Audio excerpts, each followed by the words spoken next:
Welcome to Low Budget Mom. Hi, I'm Lilia with Low Budget Mom. Today I wanted to talk about doing homework with your children. I've been an educator for over 25 years. I've homeschooled my kids, I've had them in private school, I've had them in public school. But I've always worked with my children. And it's really important that you are active in their education. Here's some tips for doing that, helping your child. First of all, you want to help your child when they're fresh. If you can get them, don't wait till it's almost bedtime. You want to make sure they're not hungry, so you can give them some snacks. You want to make sure they have something good to eat. Don't give them sugary snacks. I've got here cheese and crackers, some grapes, peanut butter. If you give them citrus fruit as well, that helps in memory, leafy green vegetables, things like that. Basically, if they have a good diet, it's going to go a long way to helping them. All right, so they're not real tired, they're not hungry. Get them a quiet place where they can work. Kitchen table is good for us. You want to have the materials on hand, pens, pencils, papers, their work. Always go through your children's work, especially when they're younger. You can see what they're having trouble with. And then you can practice whatever they're practicing at school. You want to have dictionaries on hand as well. When they are little, you want to have an easy dictionary. This is a children's dictionary I picked up at a used bookstore. Notice it has lots of pictures, lots of space. Very simple, because sometimes it's hard to find a word for a child not using $20 other words, you know? So you want to have simple dictionary for children. So get a good children's dictionary with lots of pictures.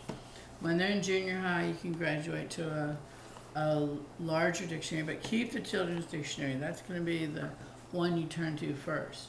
Then you want to get one that's not so many pictures. It still has some, but it's got more words and a little bit more, maybe more definitions. By the time they're in high school, you want to get what's called a student dictionary. This is a good one. Again, it's an older one I picked up. And you can see it's in black and white, and it has very few pictures. It has a lot of definitions, but it also has something called derivations, and that's where the word comes from. And if you can tell them what it started out to mean, it tends to make that definition stick. So those are some really good things. You should also, if you can, have what they're studying. There's something called a demo kit, and we use beads to illustrate like math problems. Like if I have 5 beads, and then I want to take away 3, then there we go. So anything that demonstrates, like for example, if you had this orange and you were studying the Earth cycles, sun and moon, you could put it next to, okay, here's where we are on the Earth.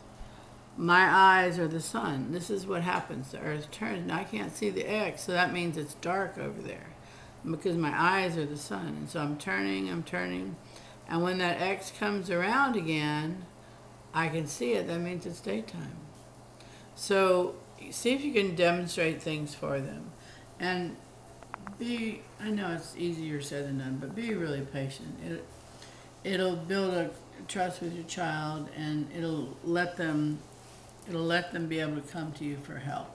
So those are my tips for you. Be sure you're both well fed and well rested if possible. Have the things you're studying, have some good dictionaries, and that'll help a whole lot. Okay, signing off from Low Budget Mom. Thank you.